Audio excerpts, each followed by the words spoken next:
quote, proof that he had said stuff before. And that dude was up at 1:28 a.m. in the morning. You need to go to bed, sir.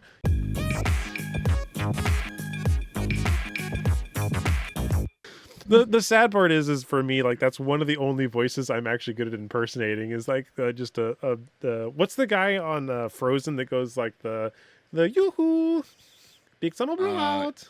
I don't actually know what the hell his name is. Christoph or something, or maybe I don't know. So. No, Christoph is the main guy character with the blonde hair. You're thinking of the reindeer. Maybe I'm thinking of something. No, like you're thinking of like the guy. No, wait a minute. Is that Frozen? It is Frozen. I'm thinking Frozen. I think that's Shrek. Oh gosh, I'm mixing up all my Disney movies now. I guess I got to go back and dig into Lorcana because, you know, they're all those. So. Yeah. Right. But this isn't a Lorcana podcast. This is a Flesh and Blood episode 33 podcast. Welcome everyone. Yeah. Thank you, Alex, for gracing me with your awesome presence on the day before the official pre-release of the best, the one, the only, the X set, The Hunted. I'm so excited. I'm so stoked. And for those of you who are tuning in when this comes out, just know this is also recorded. I shit you not, maybe like 2 hours after they just banned Zephyr Needle from Classic Constructed. Hey, we were gonna actually start with that as a random. Like, I don't want to dive deep because I'm not like a huge rules lawyer person, but that seems to be like I want to say the community pre-called that. It was very Well, okay, so the reason. What's the scoop? What's the down low on this? I think that Zephyr Needle is a really powerful card, and obviously it's got its downside of being destroyed if it's blocked by something higher than its base when it's defended. Yep. That is a big deal. And the issue that currently is running into it was that Up, Sticks, and Run, a new card coming out in Hunted, allows you to retrieve a dagger, whether or not you're a hero that cares about retrieving daggers from the graveyard. If you're a ninja or an assassin, you can utilize this card to get a dagger from your graveyard to the battlefield. You re-equip it. You can pay 1 to re-equip it. And that's super awesome. You can also give it +4 if you're playing the red version, +3 or +2, depending on the yellow or blue. But with Zephyr Needle, if it's like 3 is the most Ira was ever able to do, really, because 3 was a good point in which like they had to have a defense reaction. Otherwise, they were out of luck and that needle was going to be able to stay. But now there's a way for you to attack with your Zephyr Needle and then break the chain, bring your Zephyr Needle back, attack with your Zephyr Needle for 6, 5, like 4 even. And unless your opponent's playing unmovable or has some way to like specifically do a lot of graveyard hate to get your needle out of the graveyard before you can re-equip it on your next turn, it was oppressive. It was oppressive because it's a 1 cost go again 6 that like cost you 1 card to do. And it was a lot. So it turned out to be pretty aggressive and really just like it initially was, I'm sure, printed for Syndra to do, be able to get her daggers back on off turns and stuff like that. But Up, Sticks, and Run, being able to pump it and then get a dagger back and then be able to attack with said dagger. You can't destroy Zephyr Needles at that rate, and they just keep coming back. So it became too oppressive, and it's a problem. You know what I took away from that article? So after reading the ban and restrict announcement, which came out January 24th, 2025, I noticed that Brian Gottlieb included, quote, proof that he had said stuff before. And that dude was up at 1:28 a.m. in the morning. You need to go to bed, sir. You need to sleep, take some melatonin, and think about the game during normal business hours. That's what I think. Those bags under his eyes are game designer bags. That is what it is. He is up. He is grinding. He is making sure this game is balanced. At least because James that's was what he only likes. working 1 hour overtime. His response was at 5:54 p.m. So, Yeah, I right. mean, I think that's more relevant. I don't know what times is it. That was just my joke. But, like, I was looking at that, and that was the first thing that stick to my mind is working in IT. I'm like, was that dude really up at 1:30 in the morning? I was like, holy cow. So You don't catch yourself brewing jank decks at 1:30 in the morning, like. I'm to the point now where I got to sleep. I really enjoy my sleep. Like I True, absolutely feel love you. I love to deck tech. I love to think of things, but anymore, if I don't have that magical 8, it turns into a very not so good next morning. So Absolutely. well, a couple of things. So I didn't want to make today's episode too terribly long because there's a lot of things you could talk about, but I kind of was thinking of an interesting thing that I'm not seeing a lot of people talk about. And this kind of would link into your area of expertise and Dice Commando and just the general, I would say, growing weird sentiment that I'm seeing in other areas of the game is too expensive. So I wanted to showcase an option for people that don't typically think about this, and that is Commoner. But in the format of we're using a classic constructed. This is not an official format. I don't even know.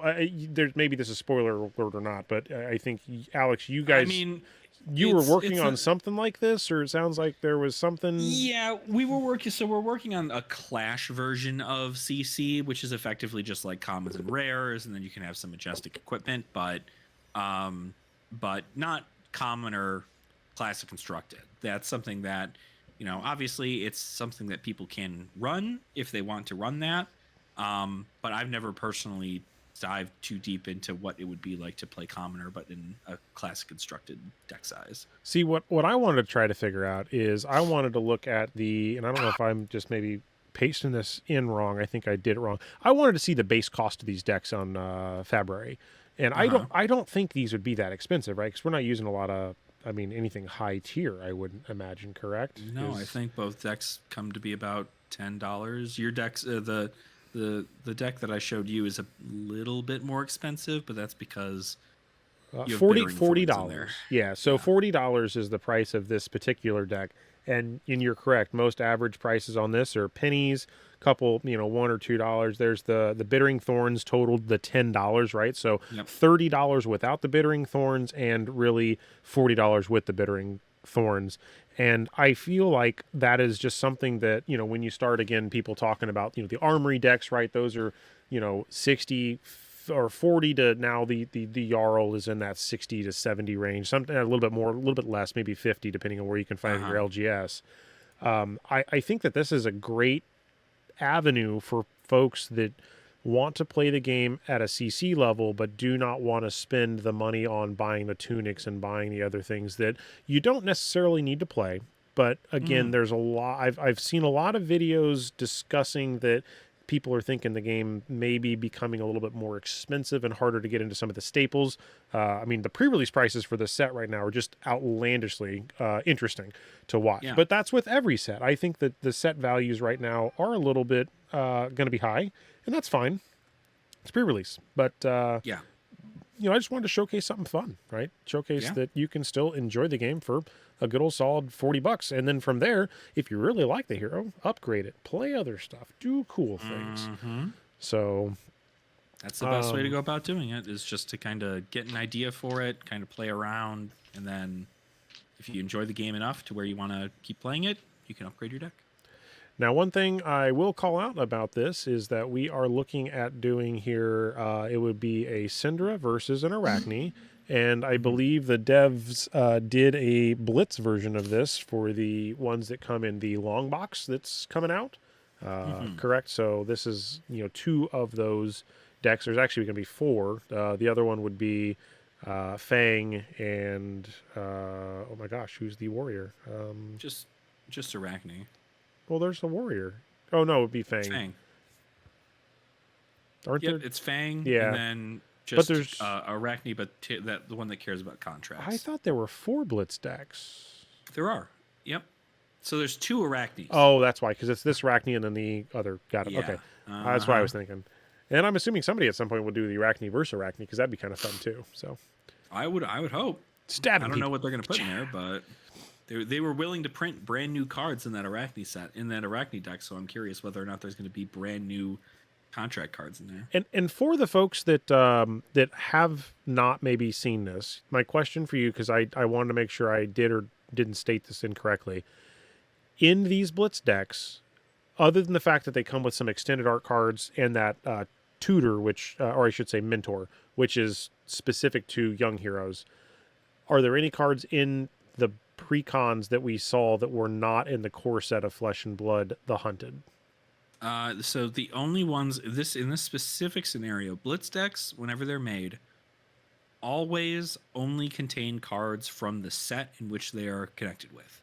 So the MST Blitz decks only have cards that came out in MST. The Heavy Blitz decks only came with cards that are in Heavy Hitters. This one, on the other hand, a little bit different because the Arachne Web of Deceit, the new Arachne, Fang, and Syndra all came with cards that you will find in the Hunted. Yep. But with the Contract Arachne, the Arachne that was originally printed in Dynasty and got a reprint in this set, comes with a new mentor in that deck. And that'd be Majestic in that deck, if I recall. There was a Majestic rarity. I don't believe that there is a deck list currently out for that deck as of right now. No, I've saw a couple of photos poking around for it, but I have yet to find the full deck list on those. Now, I think tomorrow, I think the rule that I heard is that if your LGS has these at your pre-release, you can purchase them. So I would imagine that you're going to see several of these starting to hit the streets starting tomorrow. Which, I at some point would like to do a review on those. I think honestly it's going to be about the same as the Rosetta and the Part the Mistvale, right? You get the cards, you get the a couple of booster packs, you get a playmat. I think it's a fine direction. I also have a feeling though that there is a subset of people currently that don't like the fact that I have to buy the full thing to get each one. They were a fan of like the Outsiders version or the history pack where you could buy and choose and pick the decks you want. But I kind of go back to that thing where I look at Magic the Gathering as an example with the commander decks, and if you have 4 of them, what'll happen is 2 will be really popular and 2 will be left on the shelves for forever. So poor KO might get left in the dust, but everybody wants the Mechanologist one. I'm thinking history pack here, but in those scenarios, the store, because it's not a single unit that can be sold and you get everything, you could either be missing 1 or 2 and be sad. Oh, I wanted all 3, but I sold out of this one. Because there's an exclusive card, which they don't really do that anymore, right? They fixed that loophole or that problem where in the decks you get extended arts of them and you get the full play sets, which I guess for a CC version you would need 2 full boxes to be able to get 3 ofs. But in the scenario of just being able to play those as a included, kind of ecosystem, you get the 2 of each, which I think is perfectly acceptable. Plus, now you get booster packs. So, I don't know. I'd be curious to see, what people are really thinking of those long-term. I like the boxes. I think they're cute. They look good on a shelf. They're a little bit shorter than the other 1,000-count boxes that I typically use. I think these are more like 800 count, actually, is probably more the accurate number on them. But they look good, and they have cool I think they're fine. Artwork. I think it's great beginner product, too. Like, it looks good on a shelf. It really does. Yeah, it looks good. You can buy it, and you can buy a Blitz collection for less than you can buy a box.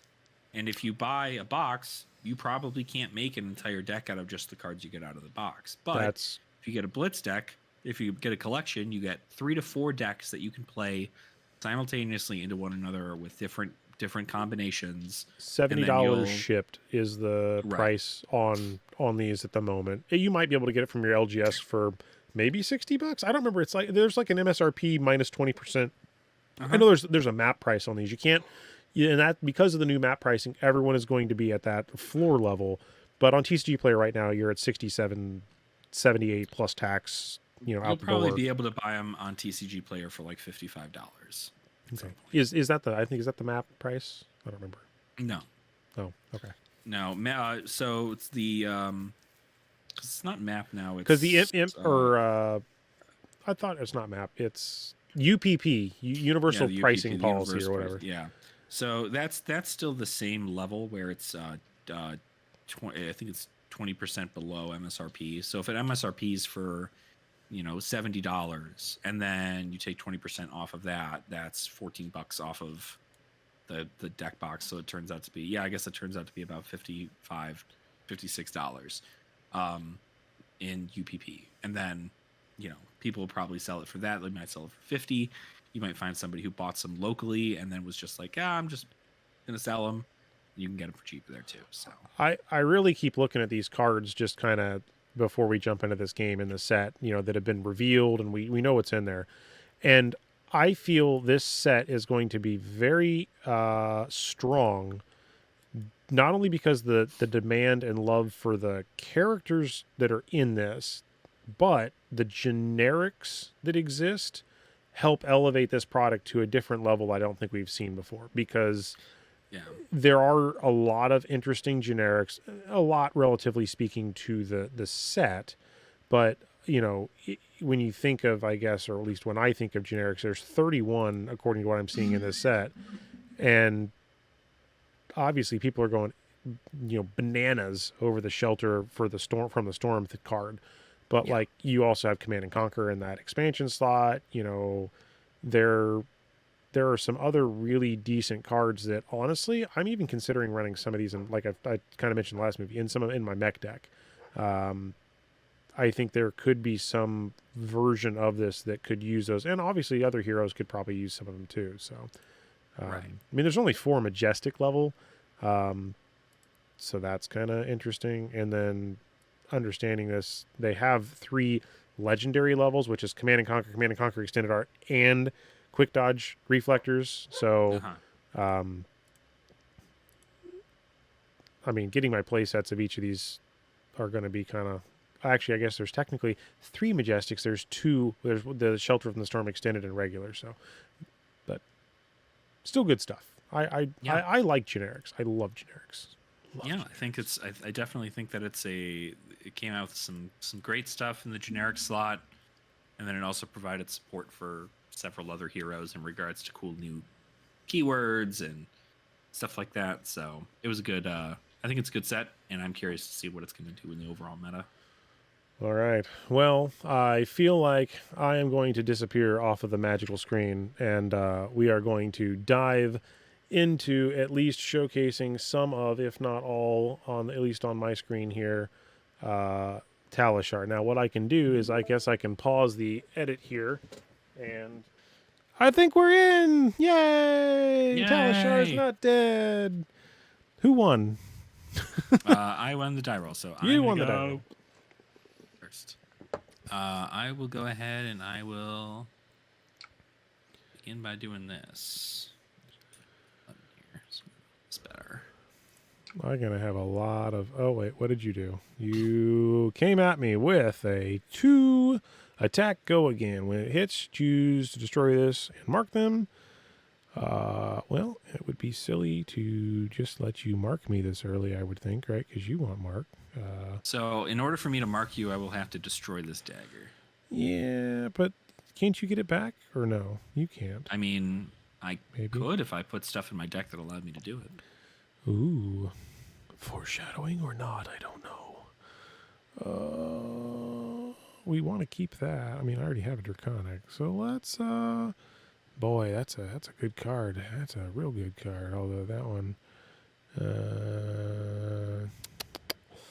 Ooh, when attacks mark. Let's just block with... let's block with that one. Why not? Where'd it go? It went. I blocked. Right? Yeah? Dude, Talishar is screwed right now. There's no way. I was going to say, something ain't right. Something ain't right. God. I clicked block. Yeah, I literally I F5'd and it froze my whole thing. Dog, Talishar's dead down right now? I got a little error. Yeah, I got the same thing too. Brother, what in the world? We just want to play Talishar. Oh, man. Sounds like we're going to be doing something different tonight. Golly, hold on. I'm going to start a freaking thing. I'm going to see whether or not this just works. I got a big old womp womp on Talishar. Fletch error check. Yeah, I think Talishar's down right now. Talishar. The world's only. Fetch error rejected.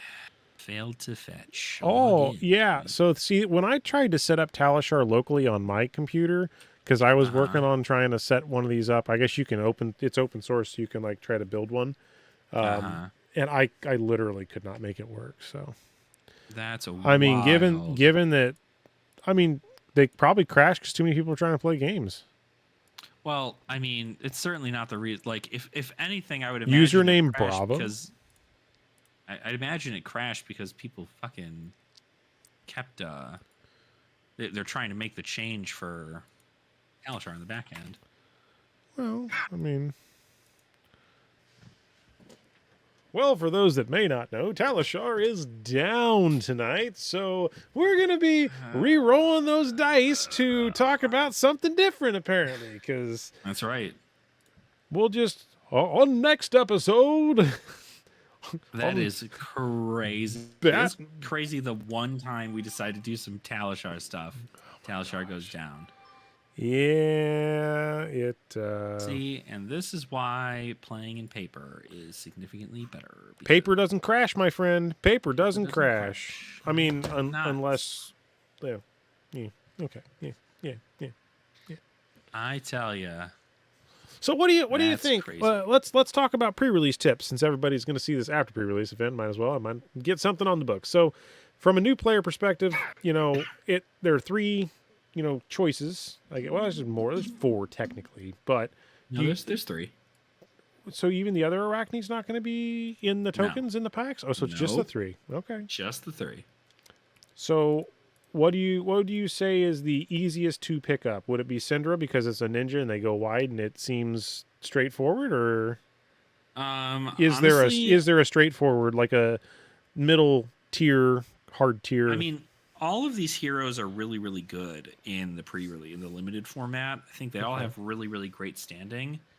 But something that's really important to note is that you're going to see cards that are based around like synergy, and you're going to go, wow, I want to play that hero because they have such good synergy.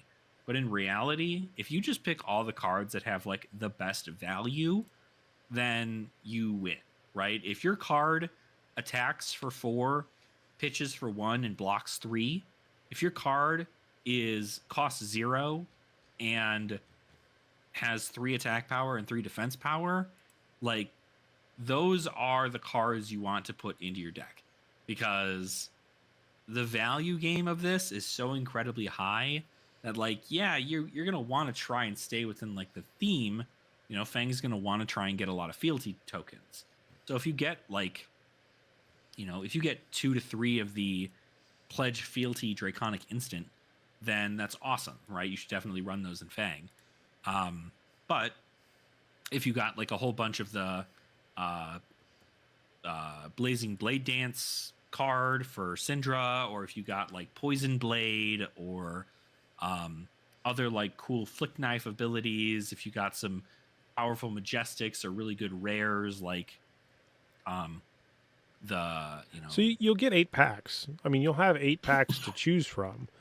Now, in the pack that you do get, I believe you also are going to get all the tokens to be able to have all the Arachne 1 through 6s and stuff like that, correct? Yep. Okay. Yeah. And so it's funny, this is something to obviously be aware, and again, this is going to air after pre-release, but if you're going to a pre-release, there's going to be an Arachne slip through the cracks in your promo pack. Now, technically, the terminology on Flesh and Blood's website says that you can use every card within your promo pack. You're not going to be able to use that Arachne, because that Arachne is an adult hero and not a young hero. That's true. You cannot play that Arachne, but every other card that comes in there can be played. Oddly enough, I think of the pre-releases that are happening. One's happening this Friday, one's happening on Saturday, one's happening next Wednesday. So I think on our groups we have some that are happening even into next week. Nice. Which I know I heard some stuff was delayed for allocation, and I know that's what happened with Rosetta. Yeah. With us is that we had I had a pre-release on a Saturday, and I went in and they were just like, "Oh, did you not see the Discord? We didn't get our product in on time." And I'm like, "Oh, well, when are you going to have your pre-release?" And they're like, "Yeah, it's like next Thursday. As long as they can run." You can run a pre-release so long as it's before the actual release of the event or of the set. So, well, and there's a lot of if I remember right, there's kind of a lot of different sizes of pre-releases. I think the term is I've heard 12. One of the ones that I was looking at here locally, I have to make a decision on whether I'm going to go to that one, mostly because it's a little bit further away, and I don't know if I want to drive 45 minutes to get up there. But that one is, I think, half sold out because they had a 24 pack or something, and according to this, they still have, they haven't sold. I put it in my cart yesterday and it still hasn't sold, so according to this, they still have the exact same amount left, which is half of it sold out. So there are 12 people going to that one, and then the other couple of events, it sounds like they're close because they were 12s, and I think those 12s have mostly sold out. And then the one that's the later on Wednesday, that's the one that has up to 24 available, and that's the one that's going to be, I think, probably the one I'm definitely going to attend. So my pre-release may be a little bit later than most that I'm going to, but I'll try to make it to more than one if I can. I think I mean, it's a fun thing to do. I mean, like, importantly, what it does is it also gets you prepared to do things like draft. If your store ends up doing draft for this stuff, I know some of our stores out here, they'll do a draft on pre-release weekend instead of doing like CC like you normally would. And then, like, you know, you're able to play draft in the format previously or prior. And when are the first official gym packs being obtained, if I recall? Are those happening right in February? So that should be, that should be literally February 1st. So theoretically, the first armory in February. The set releases, the set releases on the 31st. Okay. And then that first, the Saturday, is the first day in which gem packs are armory kit things. Nice. Yeah, that would be, I'm excited to get those. I want to keep one sealed. I think my going forward plan will be I want to keep one of each of these sealed. Knowing my luck, it'll be the coolest one, right? But I don't care. I'm gonna keep one of each sealed, and then from there I'll try to get a couple to open, just mostly because I think it is really it is a brilliant idea. I mean, it definitely wants to make me go out and play. It really does. So yeah, I mean, there's cool stuff in there. We know what the Marvel is. That got spoiled. Gem pack. Yep. But I do know that it's funny. I don't know where I heard it, but I almost thought that one of the casters during the world premiere had said that by the end of the weekend we would know every card that's within the gem packs, and we currently do not. Oh, so, okay. But at least not from what I can tell. I'm gonna look into the card database. I think the card database wasn't full last I looked on fabtcg.com. So. If you don't know, there's a card database out at fabtcg.com. It's the beta. And if you go to the products guide, you can click on Gym Pack 1. And when you look there, you see 1, 2, 3, 4, 5, 6, 7, 8, 9, 10, 11. I see 12, and it does not show the Marvel. So there's definitely more. What's important, though, is it looks like what you're going to be able to get in here is the, you're going to be able to get the cold foil versions of the weapons. And it's the opposite side too. So there's the flip side, which is really, really good. Affirm loyalty. The imagery on this set. I mean, these are just amazing looking cards. I mean, some of this is just like, I want the artwork. I mean, honestly, that Endear Devotion, I mean, just the art on that alone is like, I want the wall scroll of that. Like, it's just, it's pretty. It really is. Now, I also noticed, did you catch the borders look a tad different on the Draconic Warrior cards? That was something I didn't call out last time we were talking through some of these, but you have the Draconic border, you have the Ninja border, and then you have on the Draconic Warrior border, it looks more like lava. So that's a new border that we haven't seen before, which is pretty sweet looking, and it really accentuates the card, I think. Yeah. They do that for any time they have new talent plus class. There's a new one. I mean, like, you can take. I think one of my favorite borders, if you end up looking it up, is for the Earth Runeblade stuff. So if you take a look at Germinate, for instance, Germinate's got like a very, very deep green, almost like an emerald. But it has this cool transparency effect to the border. Right. But these are the Earth Runeblade cards are the only ones that'll have that border. So obviously, technically, Florian is an elemental Runeblade and an Earth Runeblade, so it doesn't get the border. But also, those are based around where they're located. But more specifically, the Earth Runeblade cards, there's only 2 of them, I think. So there's not a whole lot. Yeah, it's cool, and I'm excited to see what new stuff comes in the gem packs. It's wild to think that we're so close to those gem packs already. I feel like we were just I feel like it was just a while ago. I mean, like 2 months ago, we were like, "Well, gem packs," and like now it's like, "Oh, hey, by the way." It was November, I think, when they were first kind of teasing some of this coming out, right? Or they were talking about somewhere was Worlds where they had one in the case or something. Like, it just time has just progressed so fast, and I don't understand how. Because I mean, face it, this set's now out officially in a day, or in technically in a week and a day, right? The 31st, and then we're on the choo-choo roadmap for, we know the next deck is well, I guess you can talk about it here. It's the Aurora Armory deck is coming out. So I didn't see that one coming. I didn't know. I mean, it makes sense. It's kind of like you got your first strike deck, right? So here's your CC version of that deck. So okay, that is a good way to get in there. Now, are we going to get a Terra after that? That'd be pretty sweet. I would hope. Maybe cool. Not. Because Terra, that's their plan, right? I mean, they did just come out with an Elemental Guardian, so I don't know whether or not. I think maybe that's their trade-off, is that they created Jarl to kind of be the upgrade for, if you liked Terra, you'll like Jarl. And then Aurora, you can upgrade directly from Aurora to Aurora and CC. Applies filters. Isn't there a way I can search for posts that I only made in... I definitely did it on Twitter because it was a while ago. But I was looking for, like, there's a calendar of like the decks, the blitz. They were talking about, like, there's going to be basically a blitz, or not a blitz deck, a armory deck every month up until I think the next set, which is coming out right around Gen Con, I thought, and then Smash Palace. I don't know that it was every month. I know that they said that, if I recall, and at least if I recall correctly, they said specifically that there was going to be one coming up now. And then I know they came out with, they said that with set 16, there's going to be one released alongside it. So like set 16 is going to be released, and then it's also going to have an armory deck that's released alongside of it. I posted so many things. I've slowed way down on the amount of, like, random posts. Oh, here we go. There's the leader stuff. This must have been right when that was all high. There's a hunted.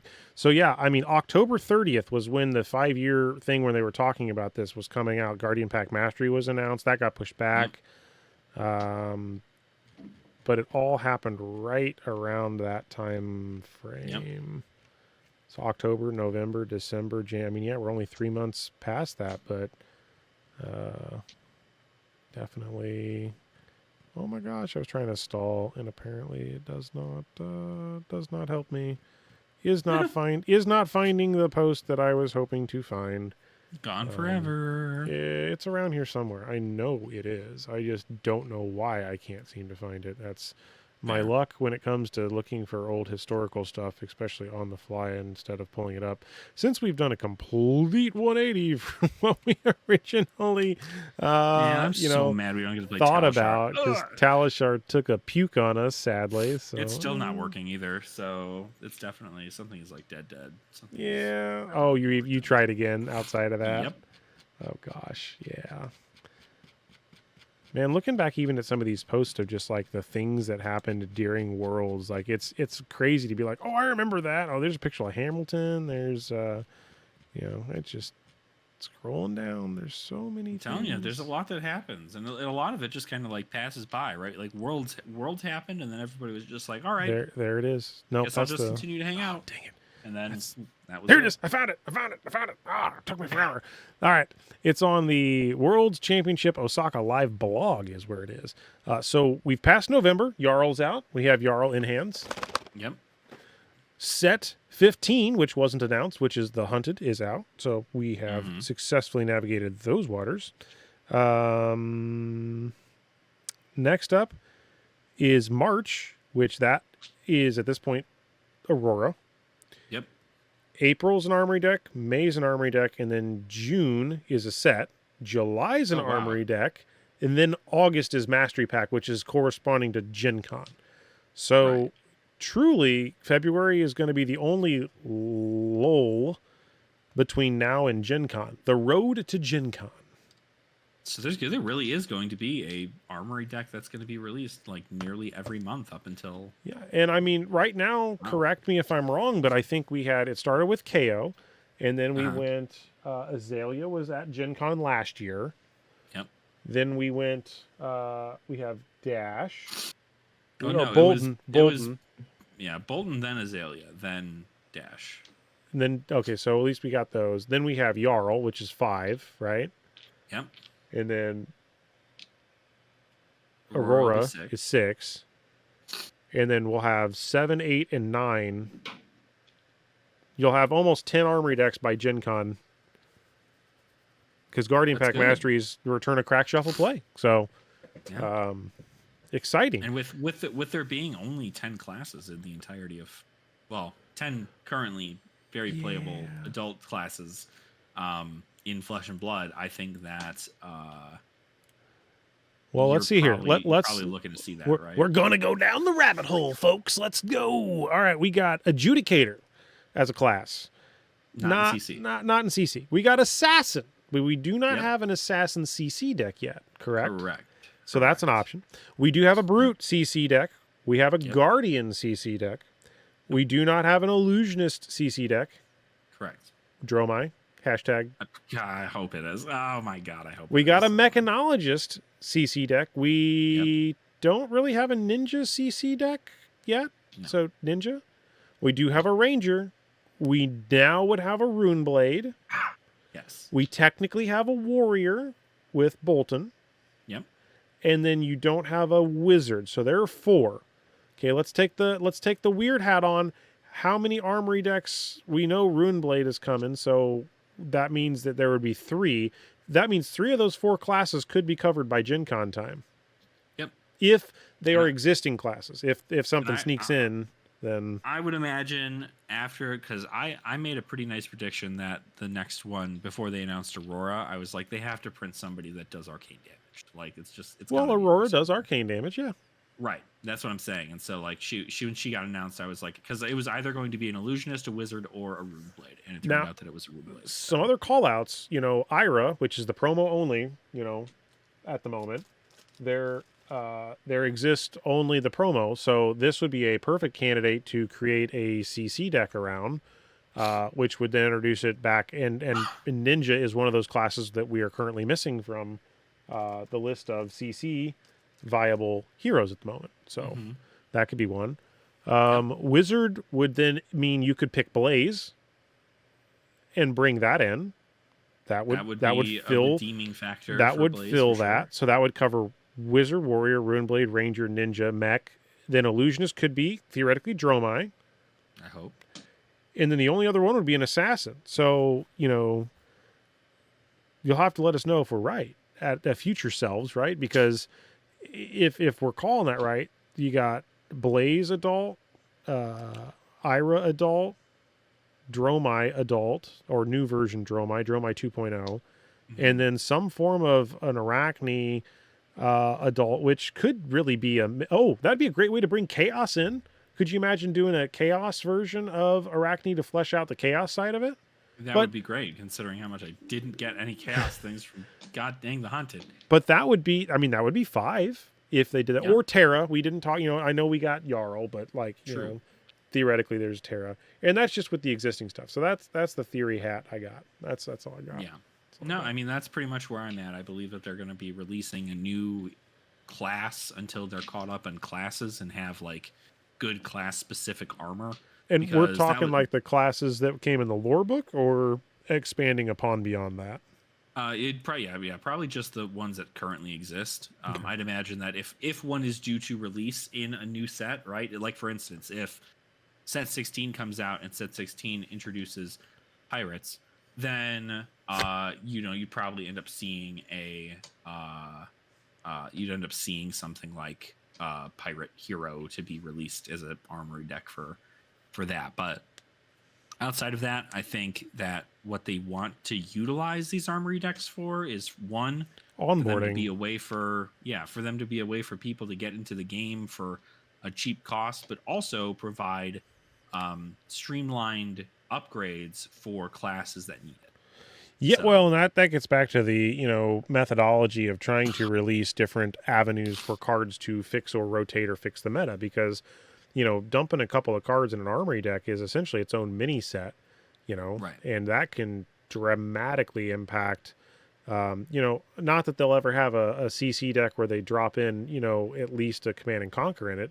That's a joke, but, there could be a world where they could drop in a highly needed reprint into one of those as a one of, and then you're guaranteeing getting that. I think the only problem with doing something like that would be then what happens to where when, if a retailer or somebody gets it and then they turn around and try to scalp that because they know the card's worth $100, then there's some questions I have with that. I think that happened with the 40K decks in Magic the Gathering when those came out. There was some crazy weird thing about something getting repurposed, but maybe that's the wrong one. But anyways, it's a possibility. I hope it would never happen, but it could. So Yeah, I definitely don't think that, like, I think that a reprint in an armory deck of something that currently costs a lot of money right now is not beyond the scope, even if they just do one. But with those being more readily available, the price of the card is going to drop significantly. And so I think you're going to see a lot of people. This is what I said about Command and Conquer. And I saw that it was getting a reprint. Everybody was like, oh, it's a legendary. Why is it a legendary? it's still technically a Majestic.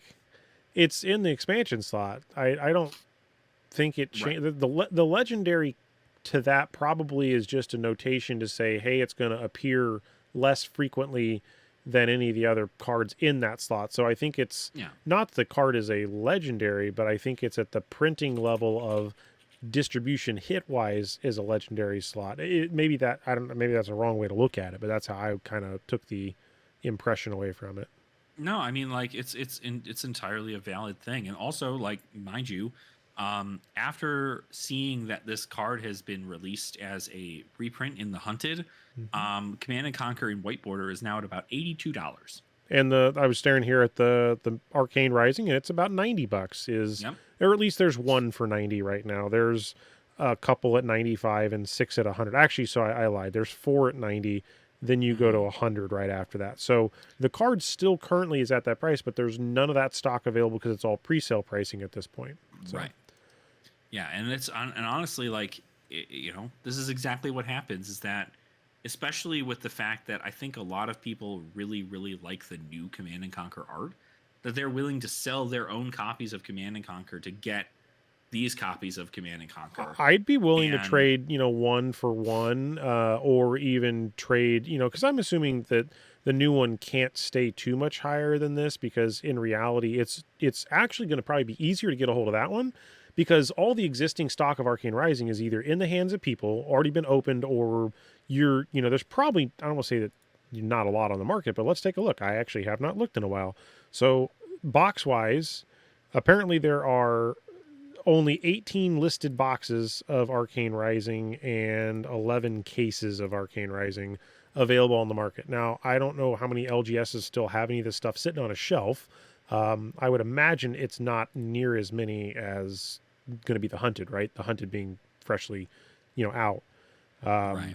But looking at going back over the year, if the statistics are to be believed with the asterisk of that, TCG Player is stating that there had been 185 boxes of Arcane individually sold and a grand total of 59 cases. So 59, so call it 60 times 4 is 240 plus 185. So 340, just a little over 420-ish boxes sold in the last year of Arcane Rising. So that's a pretty significant amount of boxes that are getting open still, it sounds like, and they're selling frequently enough to where, the daily average says it's about one per day.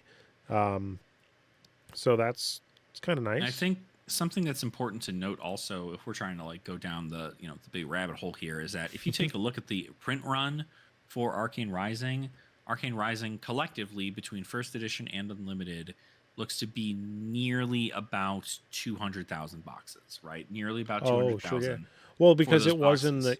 the era of first ed and unlimited, right? That Right. was the Yes. Right. Because you have the first pre and the unlimited. 2.0. But even if you look at the unlimited version, right, at 179,000 boxes of a print run, Outsiders, which is a more recent set and that we got numbers for, has 169,000 boxes. Oh yeah, yeah. Now, that seems to be near the standard of where we're looking at is like 165 to 175,000 for every set. Now, obviously, that's just estimated. Subject to But from what we've change, seen, no official 2.0, number. 2.0 product seems to have that staple level. With that being the case, that means that technically these Command and Conquers, because they can, one, only be found in the expansion slot, and two, those expansion slots, I think you're only really ever getting on average like 3 cards from the expansion slot in a box. And if, it's going to be harder to pull them anyway. So I actually believe that these Command and Conquers are going to be harder to find than the unlimited Arcane Rising versions, let alone the History Pack 1 versions, and going on from there, because Well, the best-selling card in Arcane changes. Rising is you're searching for Legendary, searching for Command and Conquer, Eye of Ophidia, and then Fate Foreseen, Art of War, which is now $6. There's a lot of those listed.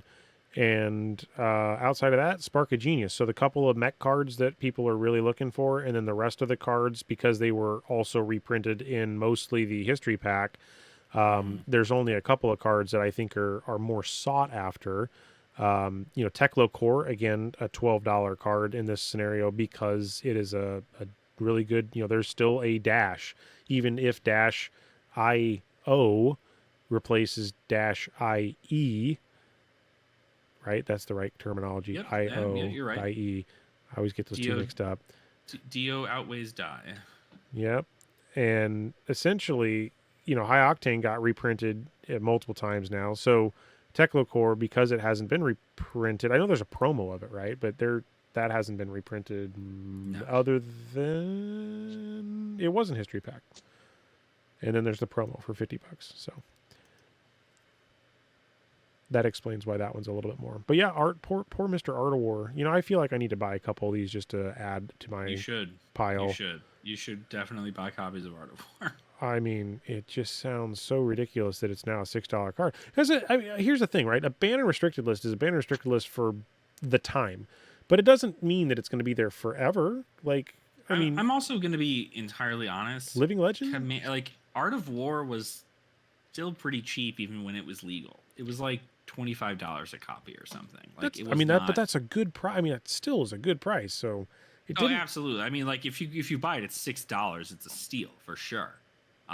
Especially since you can use it in the Living Legend format, which is important because that's something that I know that LSS is working towards, like making a more prevalent format. So it's not like the card is dead in the water and you'll never be able to use it again. But if you're trying to play CC, unfortunately, a lot of the market is based around the CC format. 480 left in the market at this, or there's 480 listed for sale, and I'm 3 pages in before I start to see over $10. So on page 3 or 4, then you start getting back into the $20. Like those people don't want to sell theirs, but then you're getting into rainbow foils too, and I'm sure people are asking for.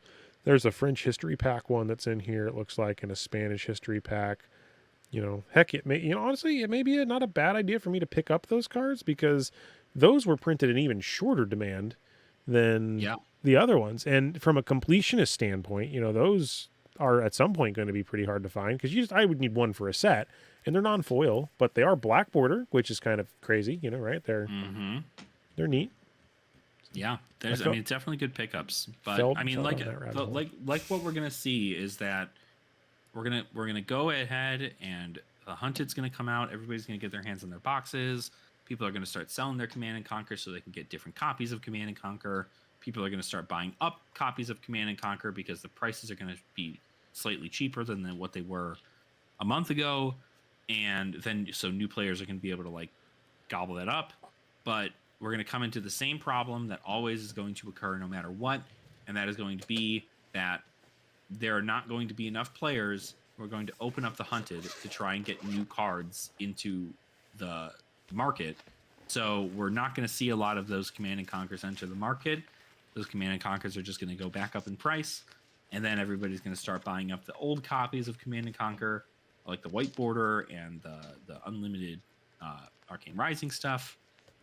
And the next thing you know, it's going to be back up to over $100, and people are going to go, "Where's my Command and Conquer reprint? Why haven't they reprinted this card?" I need you to do me a favor, and if your LGS has any more of those cracker baubles, I seem to have fallen short on trying to obtain more of those, so I need to track down more of those cracker baubles. I have quite a few of them. I know that our LGS has quite a bit. I need to work out a deal with you to get a stack of those, because that's... I genuinely don't know how... I know I have a few duplicates, but I don't think I have, like... I think I have maybe... I would like to say out of the 20 different varieties, I'd like to say I have 13 of them. So, like, I'm missing 7, but... I was trying to figure out if I had... I don't even know the total number of Command & Conquers I own. If it's more than 3, you're doing better than everybody else. So, well, I definitely know it's more than 3, and the only reason I know that is because I know I have 2 in my Arcane Rising set, which is the non-foil and foil, because I lucked into opening a foil, and that's just part of my set. So I don't count that exists for my playable copies. But I don't think I have more than 3 outside of that. So I probably have 5, but I have 1 foil, 1 non-foil, and then the 3 that I... So fine. I've had 3 copies of Command and Conquer since 2022. That is where I've been. Nothing has changed. I've not attempted to purchase any English copies. Or don't need a bunch of them. I mean, really, honestly, I was going to be happy with just 2 because I typically play more Blitz than I do CC or UPF. Actually, I play a lot more UPF than I do. Yeah, I think it's important to note that, like I said, I bought 3 Command and Conquers in 2022, and I'm still using them to this day. And like every single time I look at a new deck that comes out, and everybody's like, "Oh, I can't believe the price of this game is so expensive." I'm just like, I take a look at that number. A brand new hero comes out. We're literally brand new, like Florian. I take a look at Florian, and I'm just like, okay, cool. That says $1,700. That's a lot of money. I cut maybe like $1,400 out of that $1,700 deck because I already own it, and I've owned it for years. So there was a conversation, and I won't name the individual, but this was in the Discord server that I'm in, and I'm in a lot, so that doesn't narrow it down for those that may try to figure this out. But if you know, you know. We had an interesting, very intelligent conversation. To be honest, I was very impressed actually at the level of discussion back and forth with this. But fundamentally, this individual sold out of Flesh and Blood at one point and looked to come back in. And his complaint was that the game, from an outside perspective, is too expensive to get back in to play the meta deck right now when that meta deck is $800-900 and you don't own any of it. However, for an enfranchised player like myself, I said, honestly, the new stuff isn't that bad because I already own half or 80 or 90% of the cards I need. So I really only need the new stuff. So it really, staying in this game long-term seems to reward the players that stick around. Absolutely. But it also, you don't need, as we were going to try to prove with the CC version of, Commoner, you don't need all the power cards to still have 80 to 90% of the fun. Like that's the case. You don't need the $700. I'm staring at Command and Conquer from Dynasty. You could use the cheaper $80 Command and Conquer or gamble and get it in your pack, but you don't actually need that. You could use Wreck Havoc or not Wreck Havoc. Wreck Havoc. Is it Wreck Havoc? Uh-huh. I'm so used to getting things wrong anymore. I second guess myself on every card name. Yeah, Wreck Havoc. It's like the generic version of a different CNC because defense reactions can't be played. It's a 6 for 2. But it blocks for 1 less and it only blows up the arsenal if there's a D react in it. Yes. So it's a little bit more contingent-y, but in the stake of you not playing for the world's $100,000 prize, who cares? Like, it's close enough. It's going to be fun. Absolutely. You know? Absolutely. And it's 16 cents. You have to have fun with the game before you invest into it, because you can't just be like, oh yeah, you know what?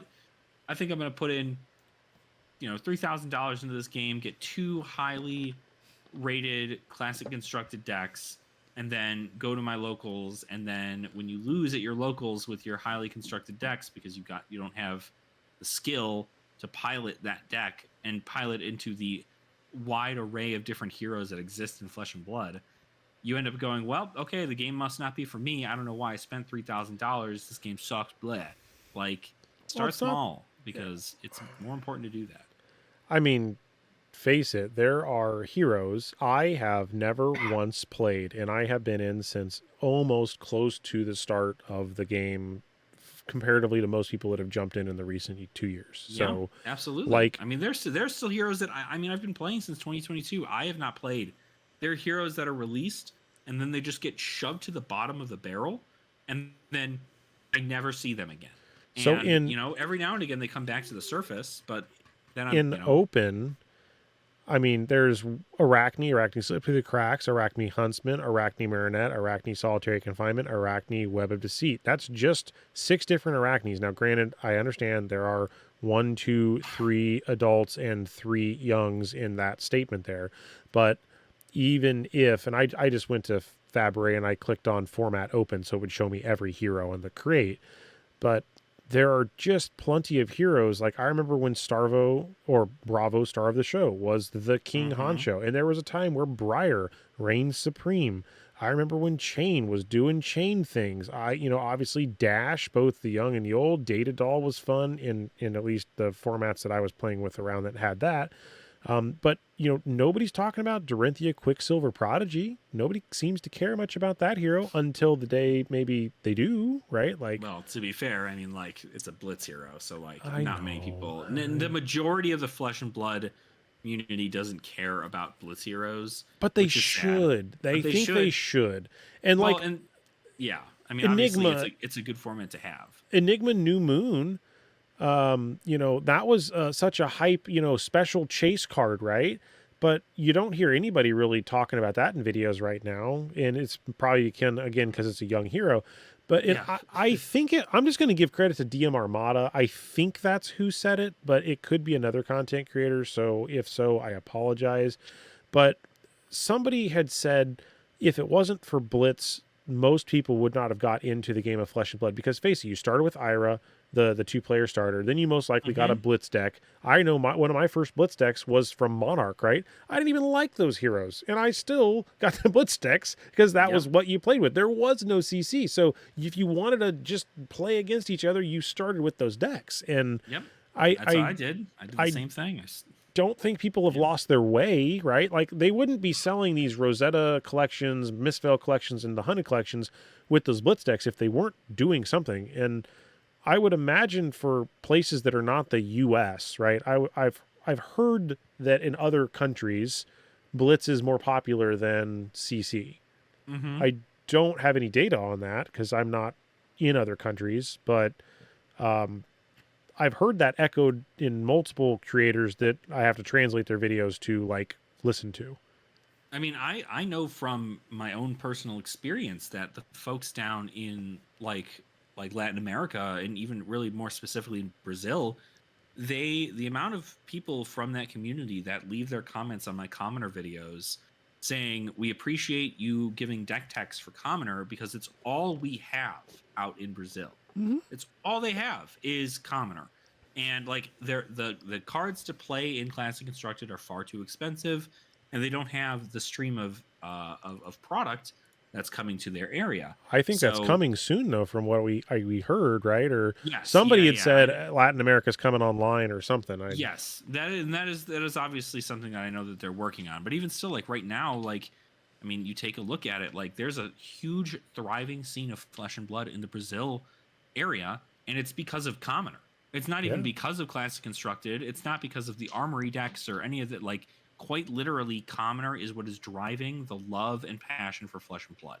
And if it's the same way in Japan for Blitz, I mean, everywhere around the world, like I mean, face it. you If you usually can start with ship a cards. if you can ship a USPS flat rate box with 5,000 to 6,000 cards from a set, like just say the Hunted or whatever, Uh-huh. yeah, you're not getting the Majestics, yeah, you're not getting the higher tier rarity stuff, but that 4 or 5 6,000 cards can build 10, 20, 30, 40 decks for people, and they Yeah. could all still have fun, even if they wanted to shift things around. I mean, you'd get a huge swath of cards, and I know there are vendors out there that are selling those bulk boxes. I mean, heck, I'm buying some of those bulk boxes from vendors that are chasing the elite of the elite cards, and Right. I'm also trying to organize and get those because I like building sets, and there are other people I know. Hammurabi TCG, um, he's providing a lot from what I've heard to other areas too. He had a whole video on Yeah. that at one point where he's helping, game stores and other things get product out to those. So, I mean, these people are doing, great work to get other people in the game. So shout outs to those people. So, Yeah. It's something that is just important to note. Like Classic Constructed, while it's the premier format because it's where all the prize money is going for these things. At the end of the day, I tell people whenever I got people together to come and play Commoner in one of the most competitive states in the United States. I got people to come together and play Commoner. will And you be able to go to Gen Con possibly? I mean, I certainly can see about making that happen. I know Be, we have SCG Con Denver that's coming up in April, but I don't have to travel for that. So Yeah. Well, um, if you happen to make it for that as an example, like Mastery Pack Guardian with Crack Shuffle Play, right? Like I'm looking forward to this Smash Palace thing that just still it's like nobody's talked about, and I'm sure that will be obviously it's exciting for a couple of reasons because we are aware of the side of that box from Crack Shuffle Play on the Mastery Pack talking about an adult Volda coming, right? So there's uh-huh. another hero that's already in the works that we basically know, but nobody's, really hyping up. But that's what, 1, 2, 3, 4, 5, 6, 7 months away, 6 months. Mm-hmm. And again, we have a whole set slotted in there that could be God knows what. So Right. we got Yeah, I definitely want to make it to Gen Con this year for sure, especially with the introduction of Smash Palace and the fact that I didn't get to go last year because I spent all of my time moving. So I will now say I know we talked. I think was it you that I talked to last year on the things to do for Gen Con and the do's and don'ts. yes, I swear I yep, made a video it was on me. that. That was Gosh, me. all that's blending together, man. It's it's a weird world. Uh-huh. But like you, there's so much to do, and there's so many games. Like, oh my gosh, there's even new games that are coming out, and there's just it's 4 days of it's caffeine induced don't sleep. it's going to be a good time for sure. I'd like to go strictly because one, I know a lot of people from the Flesh and Blood community are going to be there. I think this year will be bigger than last year. I hope. I agree. I mean, there were definitely some people there. Mm-hmm. I don't know. I will not say a number because I can't fathom what that number is. I just know that there were people lining up all the time at both booths buying product. Right, I remember that, and I know that there were people sitting there playing games. Some of which I knew, some of which that I randomly ran up to, and I was like, "Hey, I met you at the." You know what? I need to actually sign. I need to see if I can sign up for that. I was going to make that unofficial event again to just kind of say, "Hey, let's hang out." I mean, that was a fairly nice success the first time. Maybe I can do something similar where I give out the little, boosty pack of, here's some fun stuff. Because I mean, shit. Thinking about this now, honestly, with how expensive some of these cards got. This is an example of one of those packs. Let's see how is that done. You got a crack bobble. Oh, there's a random cold foil that was in this one. Because I remember putting a cold foil in each one. There's a couple of Majestics. I'm sure those have gone up in price. And then I called it my staple. I remember this. Yeah, it was my one of each. So you got Razor Reflex, Pummel, Unmovable, Fate Foreseen, and Sink Below. So that's like now at this point, $3, $3, $1, $2, $1. I mean, shit's like giving away a $20 bill. I gave away a couple of those. So cool. But it's funny, right? At the time, these were 10 cents, 15 cents, $1 maybe at most. So I'm telling you, because that's literally what happens. The demand for Flesh and Blood cards is growing every single day. Every single day, the demand is growing, and we're seeing that on a regular basis, with even things like Sync Below going up to like near $3 a card is crazy to me. I have to call this out, by the way. You see this? What is that? Do you know who that is? No. It's Bronson's seat. Oh. I got a card from him. I see. I was pleasantly surprised. So I put it in my background over here. Look at that, a fun little thing. Yeah, I still got all my stuff from Dice Commando. I got his card and everything. Real crazy blast from the past that I forgot I even had until I just looked in this binder. But you gotta do it when we see it. You'll know exactly what it is. You ready? You ready? Team! This was I got that from him. It was a custom, written letter. That was back at Baltimore. And I got to meet Flukenbach's there too, and some other people. So it was, for all the weirdness that trip ensued after the fact, I think that was for the longest trip away I made for Flesh and Blood. I am happy that I got to do that. I mean, I got to hang out with Sloop and some other people too, so it was nice to get to see. I think TCG Ted was there, Riddler was there. I mean, there was quite a bit of content creators that were. I mean, Rudy was there. Saint was there. There's plenty of other people. I mean, I know Ian and those folks. That's where I met the Bearish guys. Those are they're fun folks. So yeah, I just want to hang out with the community in person again, because I literally have not done that since Indie of 2023, and it hurts my soul because I want to do that. Like I even back then it was something crazy, because I think we were like, I don't know, I think we were like well under, or maybe we had just hit, I think we had like just hit over 1,000 subscribers or something at that point. And I was getting people who I'd meet in stairwells who were just like, "You're Ashen Wings, holy shit, like what's going on?" And I'm just like, "Get out of here." I'm like, "You should know who I am. Like nobody should know who I am. I don't feel like I'm that, I've got that imposter syndrome going on." But I need to work on branding, man. I still feel like I'm not doing the promotion stuff as well as I should. I mean, I think it's, that's one thing, right? It's one thing to consider doing a lot of branding if you want this to be like a job. If you don't want it to be a job, then don't worry about it, right? Just do whatever you want. But if you're trying to make if you're trying to make some good stuff on this, and like you want to be able to constantly be making the content and be a pretty consistent face in the community, you got to you got to do a little bit more, and that's all up to however you wish to accomplish it, because it's not a race. I think that's the other thing, is always like, it's not a race. Oh it's yeah, all about it's just vibing and hanging out. It's a fun. I mean, I was kind of looking back at some of my old content recently, and it's kind of amazing how some of it has shifted. I know I'm not doing as many of the condensed kind of highly edited stuff, mostly just because the time consumption for those are through the roof, and I can only do so many reviews of a insert this set collection review when it's basically the same thing. That to me is not really a worthwhile video. And honestly, Flesh and Blood picked up their game with their creations of what their videos are, and it's real hard to think of other ideas that they're not already covering. So no sense in reinventing the wheel if they're doing something and they're doing it better, because they're the manufacturer of the game. So I'm looking for value adds in other areas. So yeah, absolutely. I think a lot of it is like, finding that place you want to find yourself in the Flesh and Blood world, and kind of like sticking to it, right? I know that me sticking with Commoner and Clash, and then also still talking about CC because I like the format. Those are all things, I cover a wide array of things, but me covering Clash and Commoner specifically is enough for people to be like, hey, there's that guy, right? Like, he likes to do things that are not just classic constructed. He doesn't just go live and play 18 games of Talishar and show us how great he is at playing the hero. Instead, I'm like, here's how you can build these heroes. Here are ways that you can support your community. Here are ways that you can help build your own community in the Flesh and Blood space.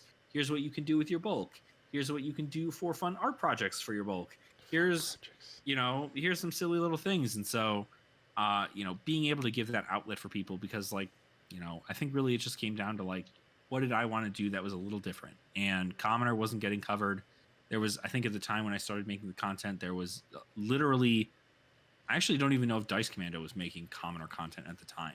But I mean, when I think of people that are talking Commoner, it's you, Dice Commando, and I occasionally talk about it. It's one of those things I'm actually thinking about kind of looking into more, just because, again, I feel like it jives more with my style by doing that and UPF. Like, I would still love to talk more UPF, but honestly, it just blows my mind that no one wants to play UPF. Like, there are a couple people that it is difficult to get 3 people to play Flesh and Blood. It's not so much difficult to get 1 person to play Flesh and Blood. Sure. Right. And so I think it might be the case there.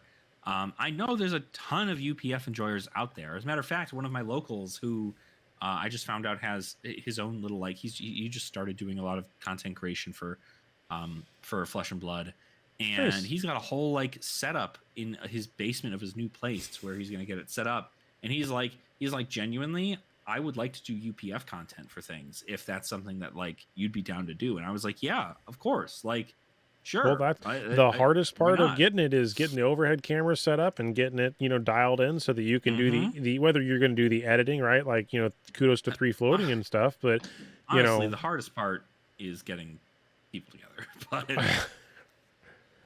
But that's my hardest part. I don't know about I could have all the tech in the world and I can just film myself in 4 different places. I was so going to do that. There was a time where I was like, screw this. I'm going to play 4 games against myself and just pretend like I'm 4K, like put a mustache on for one and a hat on for the other and like a wig on for the other one, and then just wear like an umbrella for the I don't know, just so I could have the 4 heroes playing, and I just act like 4 different people and just edit that all together as a supercut, and they'd be like, what the fuck is this? Yeah.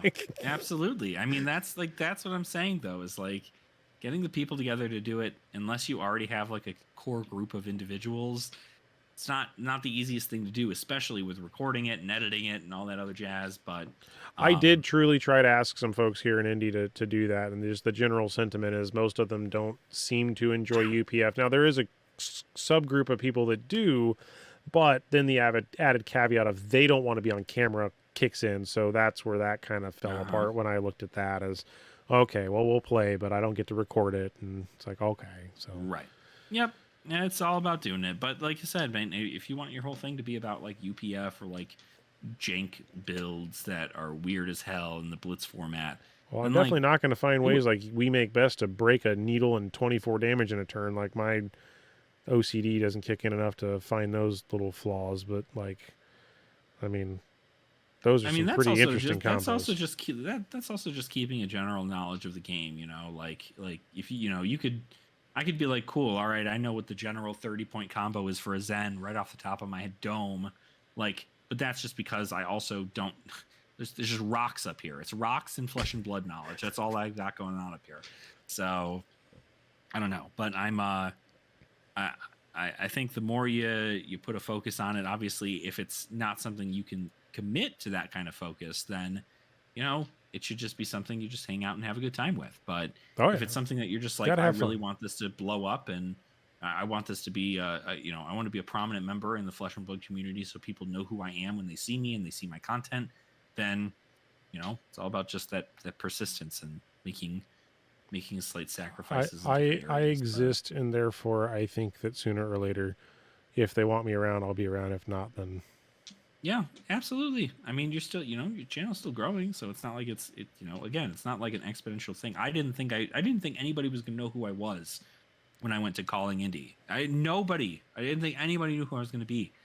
And I still can't believe I didn't actually see you at both that one and the coaxing. It blows my freaking mind. That is crazy. I genuinely, I wish I had taken more video of the coaxing. I mean, you had to have seen me. I was running around with a damn tripod and a camera. Like, I mean, it had. I definitely am pretty sure I've seen you, and that's the thing, is that like, because I was just like, I knew that the whole thing was set up with like a production and all these other things were happening, because They had people there for like interviews and all this stuff, and it was a big deal. And but like I was just like, I'm here. My friend's gonna show up in like an hour, and we're just gonna buy I think her Bright name Lights is product. it Anna Margaret or something? She's like a Magic the Gathering content creator. She was up Uh-huh. in that front section for a while. She's playing with TCC. She's Yeah, playing with yeah, the round yeah. the table stuff. I mean, Yep. I met her there. I remember that. Yep. I taught her. I remember. I think it was because me and my buddy were the only ones in that whole building playing Crack Shuffle and Play. And we were playing Crack Shuffle and Play with the Bright Lights product. And I remember Joey came up to us and he was just like, "Wait a minute, you guys are playing Crack Shuffle and Play?" And I'm like, "Yeah." And they're like, he's just like, "Wait a minute, hold on. I have some people I have to introduce to you." And so he introduced me to Anna and all her friends, and I was just like, "Oh, yeah, like I can certainly teach you how this works." And Here's so 3 packs. There you go. right, and so we just kind of went through it and stuff. It was a good time, so it was great getting to meet her and stuff. Heck yeah. But yeah, no, that and it was really funny that we had to have crossed paths twice now. I'm sure we'll get to shake hands sooner or later. I'm sure. So Listen, if I don't go to Gen Con this year, you better pull me in there because I want to go. I want to go this year. if nothing else, if I get to do my business trip, and it's not in Denver this year. Dang it! See, last 2 years it was in Denver, so I don't if it's not going to be out that way. Better make it in Denver. You I'll better just- make it. Like I'll just let me take this hop through here. It's like sir, that's like 8 hours out of the way. Don't worry about it. I got an important. It's fine. I got things I got to do. So, all right. Well, I got for Denver. So yeah. or I was for gonna say I SCG can Denver. try to figure that out. I got nothing else. I'm just shooting the shit at this point. I feel like we can wrap this up and just. I mean, Talishar was a big letdown, sadly. So. Yeah, this is a PSA to all Talishar lovers. You're still susceptible to internet troubles, and that's why I should play Yeah. Flesh. Oh, see, now it says I have an incorrect username and password. I literally cannot log in, and I know that is the right password. Yeah. Talishar. It'll be fixed tomorrow when everybody's done with their pre-releases. You know what? Now, there's a Discord for Talishar. I wonder if they're talking about it in there. probably. I don't think I'm part of it, but Yeah. So I'll have to look. yeah. Cool. Well, thank you very much for hanging out. So yeah, great getting to chat as always. I love just chit chat about cards. So.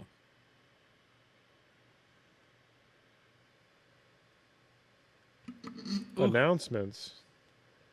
I'm really sorry about the unplanned downtime. I think it's fixed, but I accidentally deleted the database. Yo, that's unfortunate. Holy.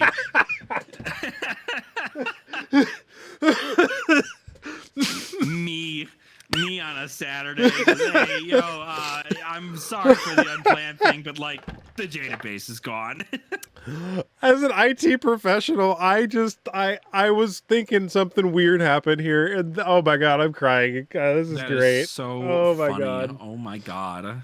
In the meantime, you can create a brand new account. Unfortunately, you'll have to save all of your favorite decks and set them up again. We're very sorry for the inconvenience. Oh my gosh, you may have lost all your decks. Oh no, it's a good thing they're all saved on a different website. Oh, they are? Really? Where at? They're all saved in February. Oh, that's true. That's it's true. Not the same server as Talishar, so the only thing because you're just pasting the deck slug in them in the background. So okay, okay, that's not as bad. Yeah, no. If I lost all of my decks, don't get me wrong. Both of the decks I made for tonight I made in quite literally 5 minutes, so not the end of the world. But that was at 10. By the way, 10:34, which is basically right when I said, "Hey, let's play the game." Yeah. Like we logged in and it was just like, bleh. we broke it. So apologies, folks at Talishar are bad. Oh we gosh, do all that. All right, well, until next time, may your games be fun and your friendships grow. Cheers and enjoy your pre-release. So, enjoy your pre-release, everybody. Take care. Bye-bye.